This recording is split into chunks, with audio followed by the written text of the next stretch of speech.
Om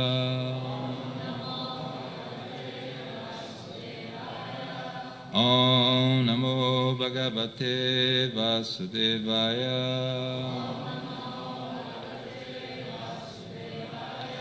Om Namo Bhagavate Vasudevaya.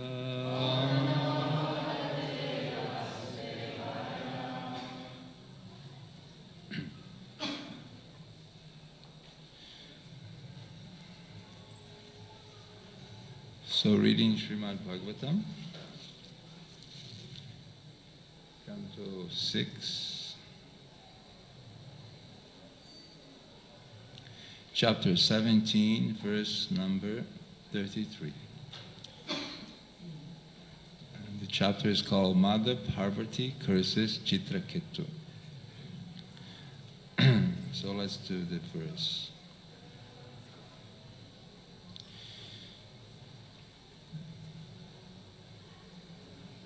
Nahi yasyati priya kaschin na priya swaparopiva atmatvat sarvabhutanam sarvabhuta priyo hari nahi yasyati priya kaschin na priya swaparopiva atmatvat sarvabhutanam sarvabhuta priyo hari nahi asti priya kaschin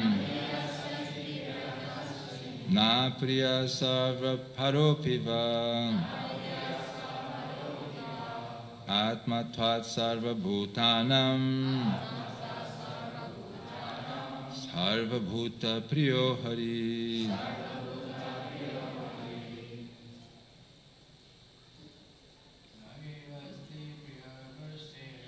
Nahi asti priya kaschin na priya swaparopiva atmatat sarvabhutanam sarvabhuta priyo hari. Nahi asti priya kaschin na priya sarvabhutanam Bhutanam Abhuta Priyo Hari. Mataji's?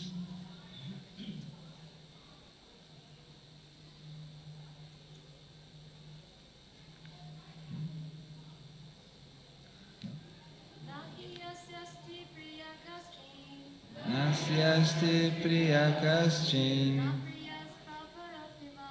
na priya swaparopiva atma tattva bhutanam sarvabhuta priyo hari. Na, not. He indeed. Asya, of the Lord.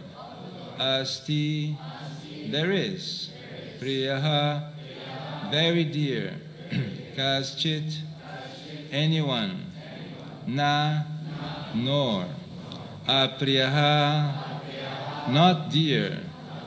Swaha, own. Paraha, other. Api, even. Va, or.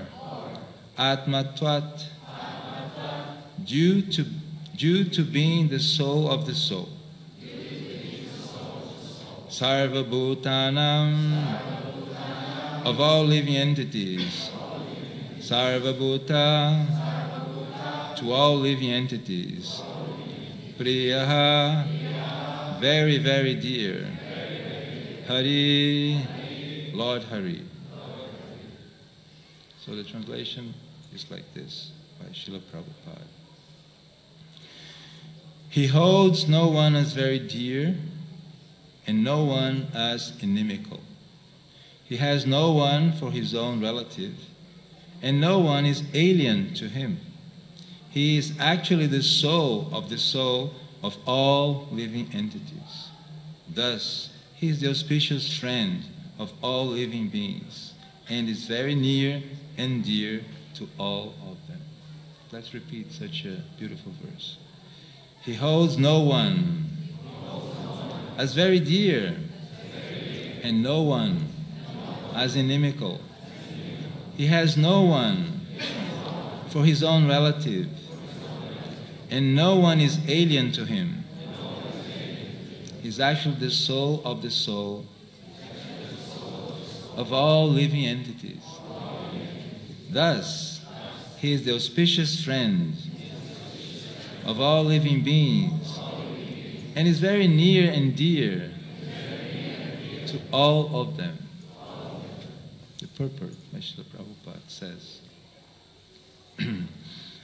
the Supreme Personality of Godhead, in his second feature, is the super soul of all living entities.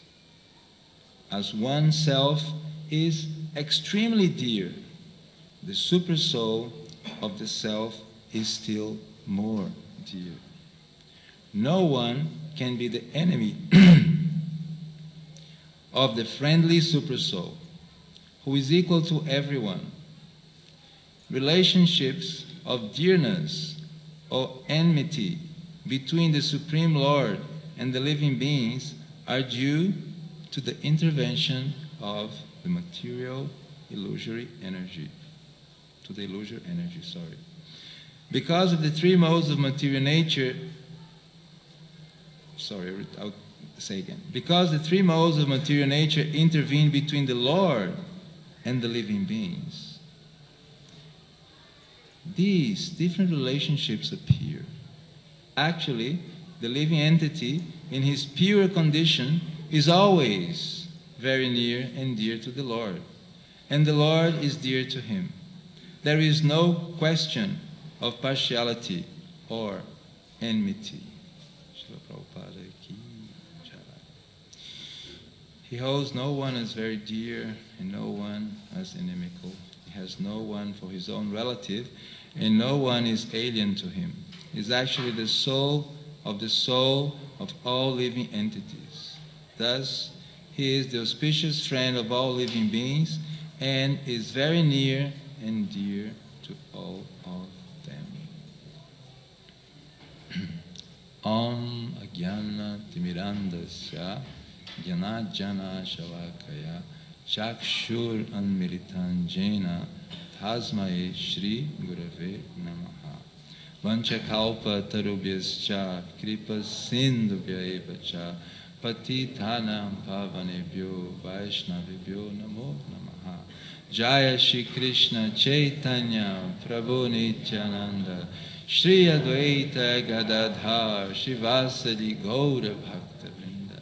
Hare Krishna, Krishna Krishna, Hare Hare, Hare Rama, Rama Rama, Hare Hare.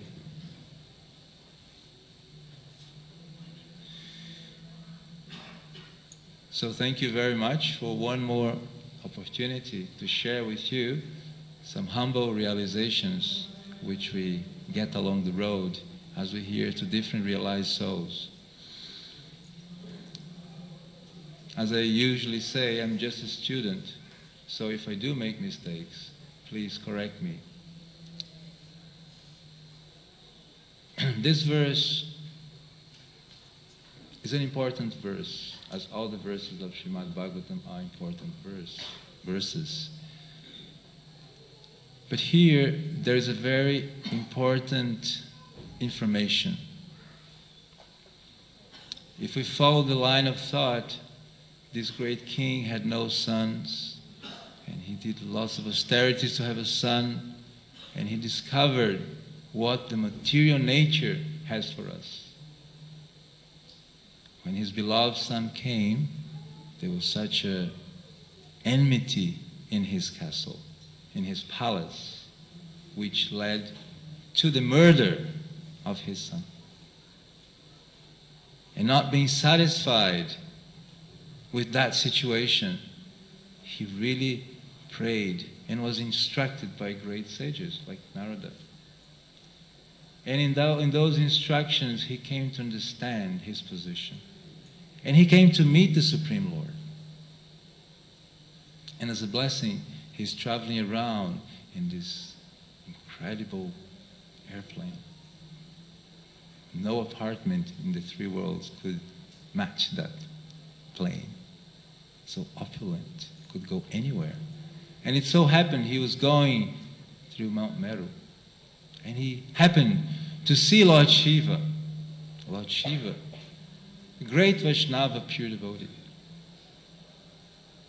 But Lord Shiva was embracing Parvati. And seeing that, he couldn't control himself and he laughed loudly. So, some reactions came about. And this verse is important because here Lord Shiva is bringing out the aspect of Paramatma, that there's no enmity on Paramatma level. So he's actually giving a secondary message. What happened in that palace? Where the enmity came out from. In the next verse he's going to say, what is the root cause of that enmity? So in tomorrow's verse, pay attention, you will really have the root cause of this. So this verse describing Paramatma, we have that beautiful analogy of the sun. The sun is a planet, the sun is the rays, and the sun is the sunlight, is the ray in the sunlight itself. So going back, you have the Brahman aspect of the Lord, which everybody can see more or less. And then here, you have a more specific presentation, which is the localized aspect of the Lord, which is in everybody's heart. In mine, in yours, in everybody, every living entity.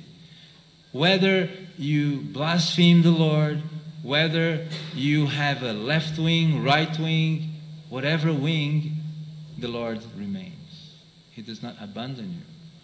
And that's a sign of real friendship. Isn't it? A friend is not one when you change opinion, he goes away. Oh, he doesn't think like that anymore, let me drive off. A friend is one who can be at your side when you need.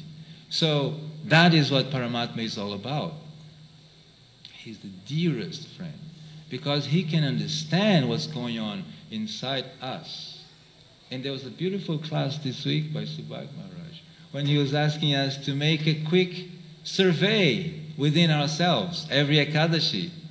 Do I want to be a pure devotee? Do I really want to go back to Godhead? And that's a real incredible observation because it's a valuable information.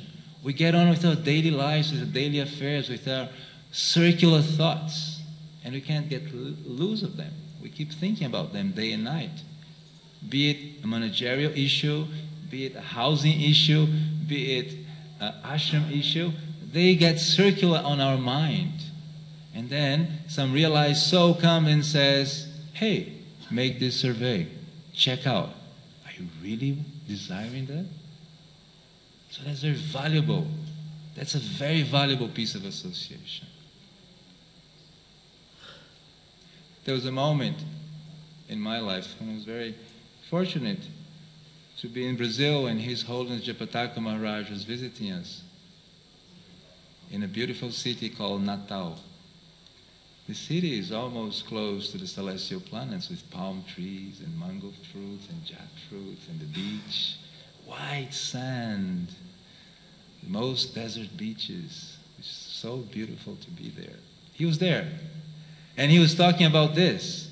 Oh, this place is almost like Swarga, but we don't hear Hare Krishna here. So he was saying things like that to us. And then he was, as he usually does, taking care of every single devotee, one by one. Can I help you? would you like me to pray for you? Can I put you on my prayer book? Things like this. And then it also happened to be a meeting, and I only got permission to go from my family if I could ask for blessings from Jayapataka Maharaj. So it's going to be the conveyor of this family message. And my younger daughter, she was crying. She was crying. Sorry, my elder daughter. She was crying.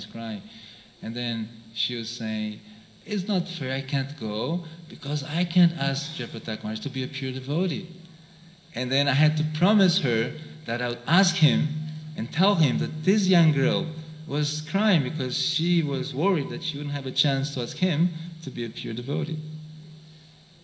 So innocently, I came to Jayapataka Maharaj and I sat next to him and I said, and he looked at me, so, what can I do for you? And I was shaking and I said, oh Maharaj, my younger daughter, she had this request. I could only come here if I fulfilled it.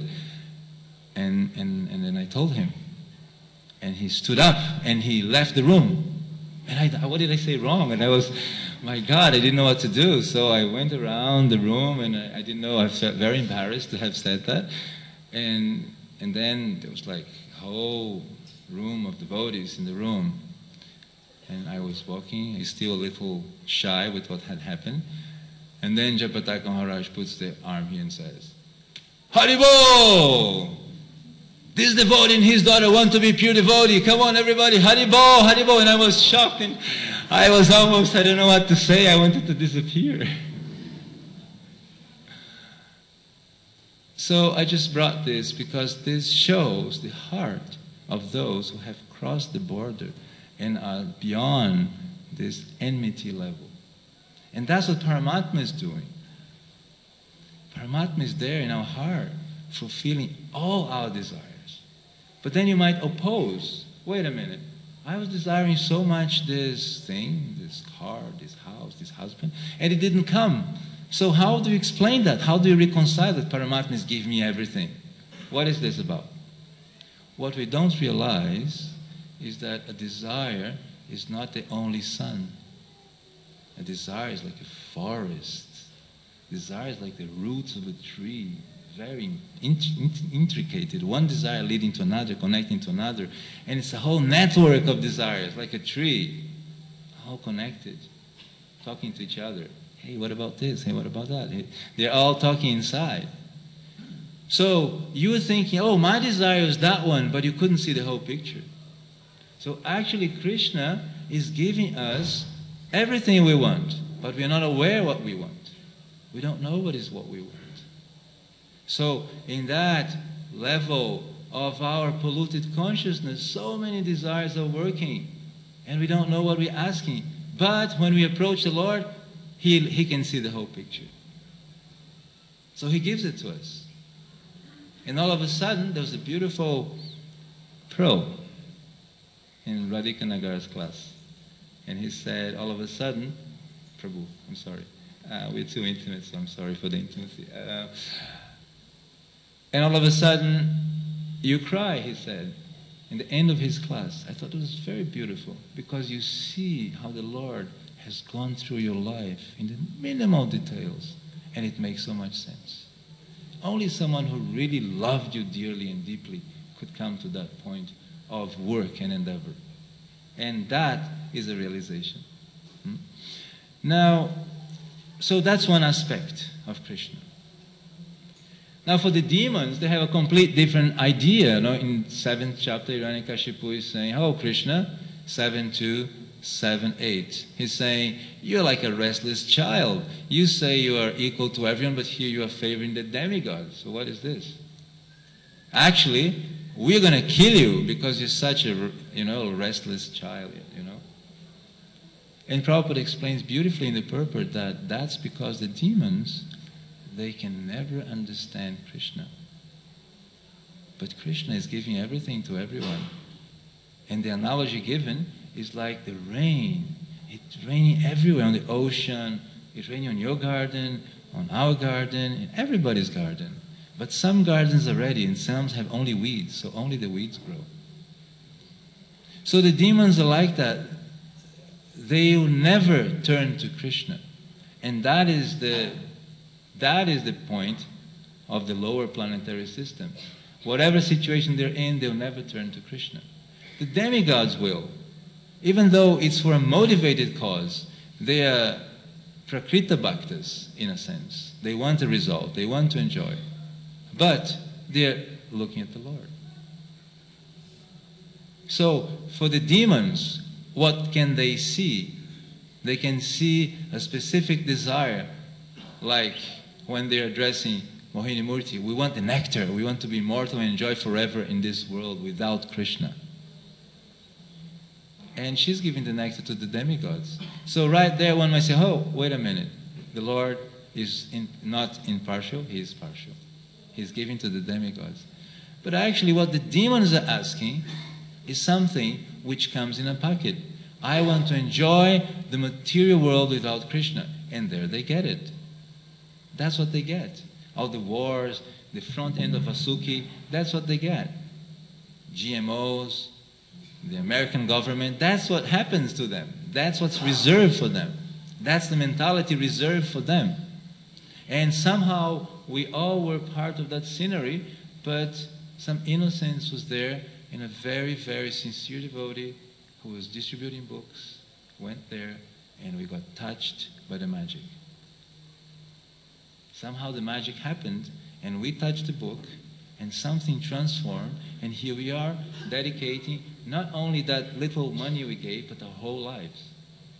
Even trying to say something to Srila Prabhupada. Srila Prabhupada inspired me so much.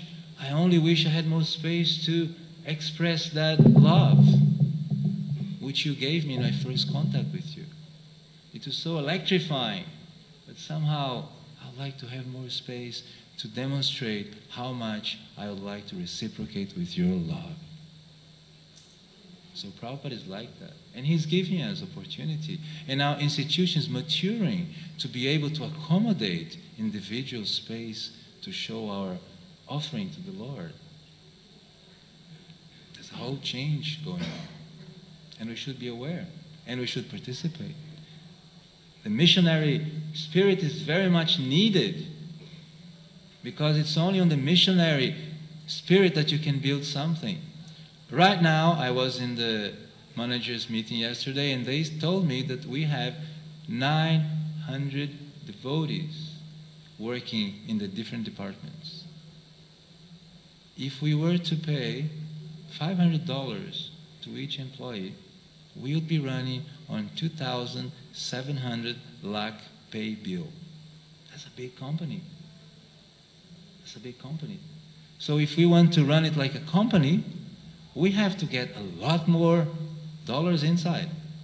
But if we're going to run it from the perspective, the missionary mood, that I'm not only giving that little bit, I'm giving my whole existence to be an offering to my Guru Maharaj, then that spirit can do wonders. And that's how Prabhupada built his mission. And that's what motivated the disciples to go forward. Prabhupada would say, go and open London. And here 3 couples against the British Empire. It's quite a film, isn't it? 3 couples against the British Empire. And they made it. There's the Bhaktivedanta Manor. And there's this big congregation working with ministers and people from the Parliament of England. And the Parliament of England receives our senior Vaishnavas like Radhanath Swami as a speaker. So they made it. They made it. On top of what? That pure surrender to Krishna. Understanding that Krishna is the doer, is the controller, is the enjoyer, and I'm offering him my efforts. And he is the one who is going to do the magic. And Prabhupada warns us, there's some classes, you know what the secret is? The real secret? He was saying, work without worrying so much about the results. You have to practice.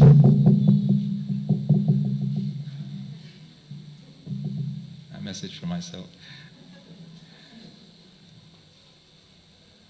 He was saying you have to practice that. That's very needed. We need to get used to, because we're so conditioned to karma and jnana. And bhakti is not dependent on karma and jnana. Bhakti is pure. Bhakti is the Lord Himself. That's why Krishna gives Himself to the devotees. Because He is independent, it's from another world. It's not from this world. And then you may argue, okay, with your bhakti, then very nice, but how are you going to do things? Be practical. Karma and jnana are arms of bhakti. Once bhakti is in place, they serve very nicely. But if we separate them, then you're only seeing part of the film. You're not seeing the whole film. So, in that light, we should rejoice. We are in the Dham. This is Navadvip Dham, and Mayapur is the heart of Navadvip Dham. Just by doing a little bhajan, without any pretension, we can just see how the passers-by, the visitors, their hearts become transformed to see, hey, these Westerns are here, they're chanting, it's so beautiful. All they want is to connect to us and to understand that they are part of our picture. They're not just some locals that are passing and I am the big actor chanting. No, it's about that interaction, and that's where the magic is. Bhakti is in the interaction. Bhakti happens when the devotee meets the Lord, and in that relationship, many things are revealed in the heart. And that depends on the Lord, not on us. It's not about what we do, it's about what the Lord reciprocates. But to attract His attention, I must act in a way that He'll be very attractive. We have this beautiful example in our community of Jayananda Prabhu. He was always at the back. He was never rushing to the front. Yet, Srila Prabhupada would first ask for him, "Where is Jayananda?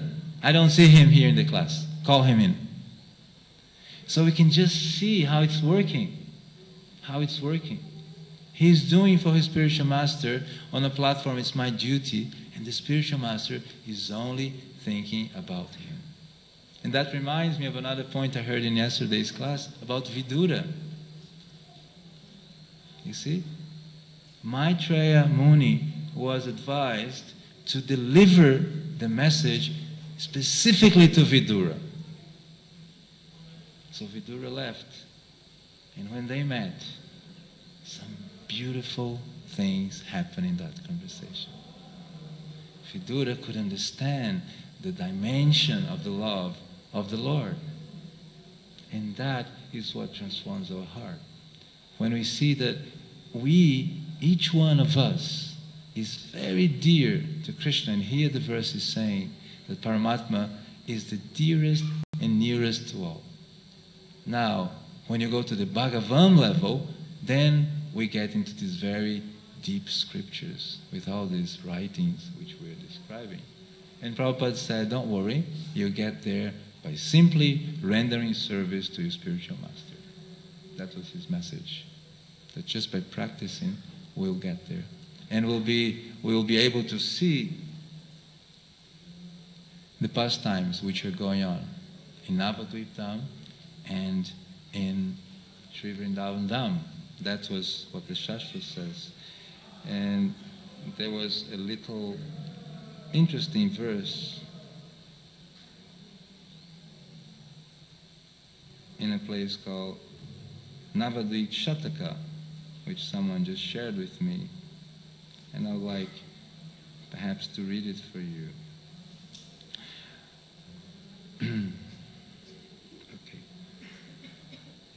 Okay, so we covered Krishna's perspective on it.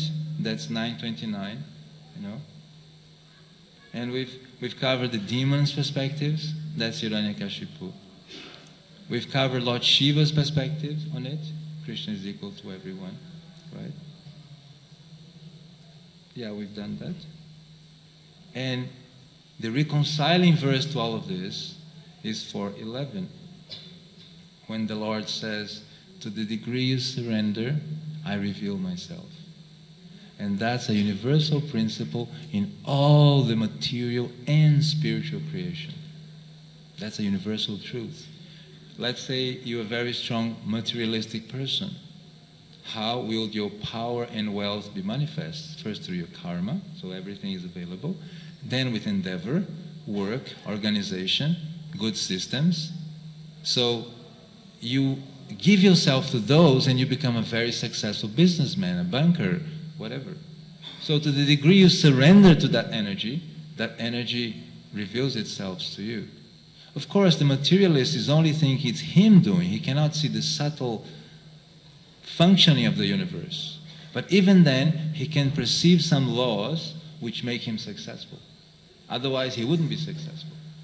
The reason a rich man is rich is because he understands how the nature works. If he didn't, he would be just a failure. He would be just someone talking about how to be rich in a seminar. But the reason he is rich is because he understands that subtle nature.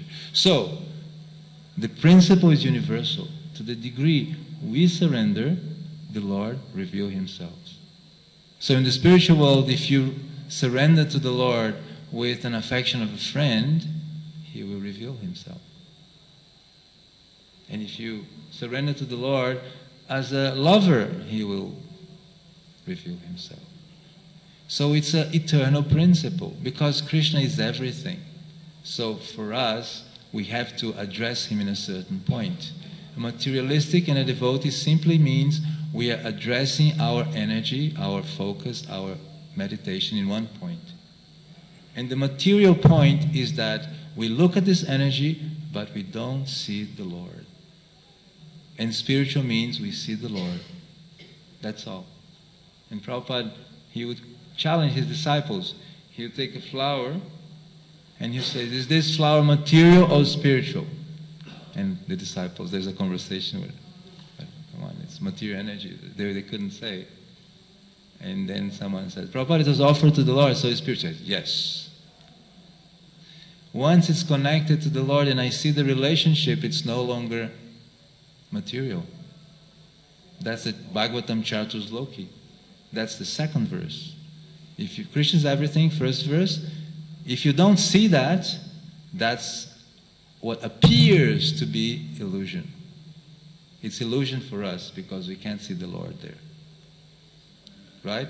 So that's the same principle. So if one thing I think this verse speaks to us is to the degree you surrender, or I surrender, we surrender, to that degree the Lord manifests in whatever field you are dealing with. Prabhupada advises us to put that on the devotional and spiritual, because that will be progressive. So, just ending on a sweet note, I found this very interesting about Navadvip. Shri Navadvip Sataka by Srila Prabodhanandana Saraswati. It says here, by hearing of him, Krishna, meditating on him, and performing many other activities, let us worship Lord Krishna, who, his complexion now splendid as gold, overcome with ecstatic love, intently engaged in kirtan, surrounded by his associates, playing mridangas and other musical instruments, worshipped by all, removing the contamination of Kali Yuga, giving happiness to the devotees, has now appeared in Navadvip. That's his opening verse. And then I'll just read 3 verses, which is very sweet.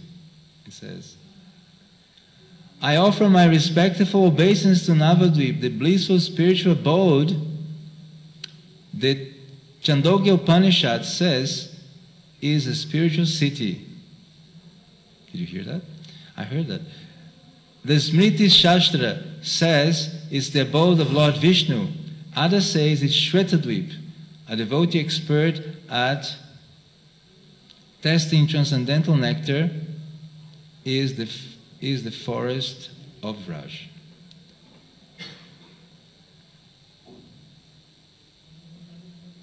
When, verse 3, as I wander in Navadvip forest, will I fall unconscious as I suddenly see wonderful, youthful Lord Gaura jubilantly dancing with his associates. So that's what's waiting for us right outside the door.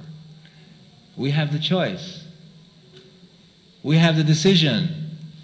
We have the desires to put that in one place or another. And you'll be amazed what magic happens in this holy Dham. At least I was very blessed to have the enlightenment of many Vaishnavas on that field. And just to end, once we were discussing a controversial point. I won't end with a controversial point.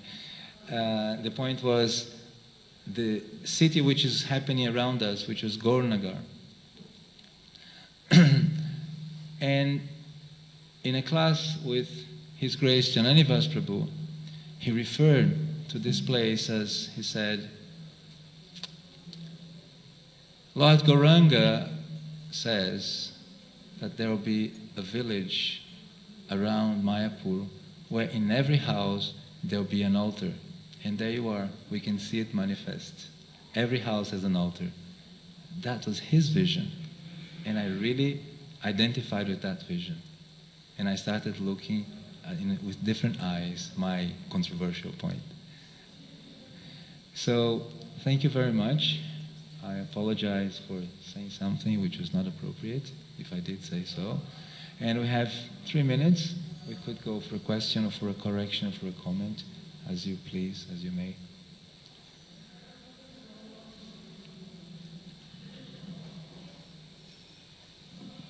Yes, Prabhuji, there's a question right over there.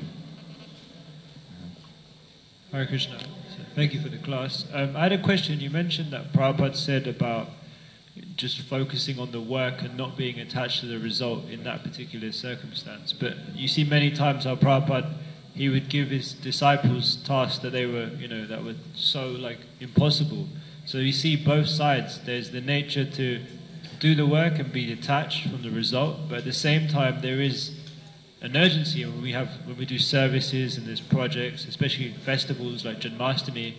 There's no you can wait till tomorrow, or you have to just get things done. So how do you see both? It's very easy. If you look at our real definition of detachment, means working for Krishna. So if you're in Janmashtami, you have to do something someone tells you to do. Working without detachment, just doing it, as the person tells.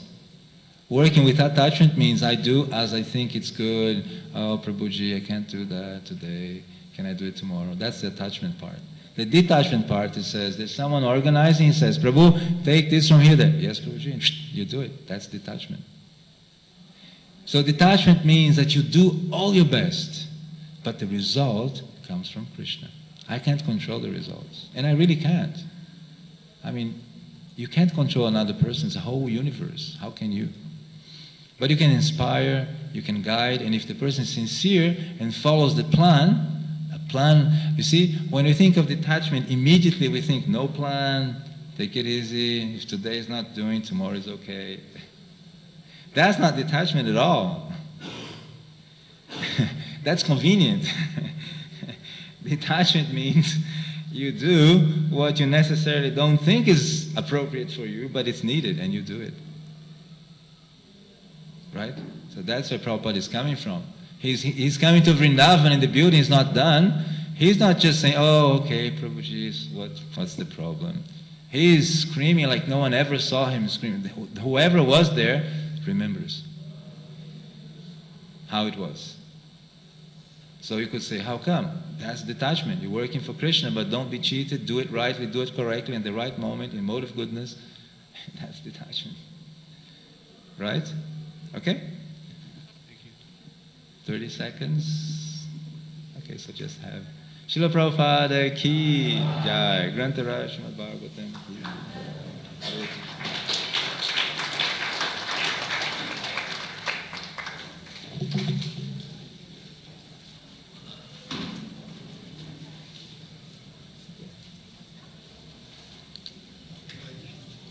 Krishna Prabhu, thank you so much.